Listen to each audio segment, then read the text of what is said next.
Gəlin cross join-ə baxaq. Cross join-in digər join-lərdən fərqi əslində birləşmə məntiqi fərqlidir. Necə birləşir? Bunlardan danışaq. Tutaq ki, 2 dənə bizim datamız var. Biri maşın modelləridir, biri isə rəngləridir.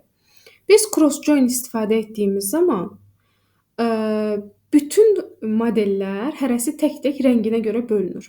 Məsələn, baxın Camry, düzdür? Bizdə Camry-dən neçə dənə var? 1, 2, 3 dənə. Rəngimiz neçə dənədir? 1, 2, 3 dənə.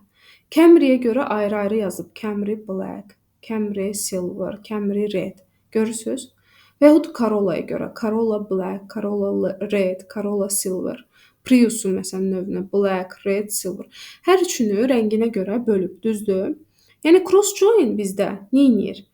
Hər birinin ayrıca qarşısında bütün dəyərlərini yazır. Camry-nin 3 dəyərini də yazır, 3 rəngində yazır, Corolla-nı keçir, 3 rəngini yazır, Prius-un keçir, 3 rəngini yazır. Yəni cross join bu formada istifadə olunur. Əslində belə deyim, big data-larda da istifadə olunur cross join və müsahibə suallarından da biridir. Bunun əsas odu məntiqini yadınızda saxlayın. Bu formada çox rahat şəkildə istifadə edə bilərsiniz. İzlədiyiniz üçün təşəkkürlər.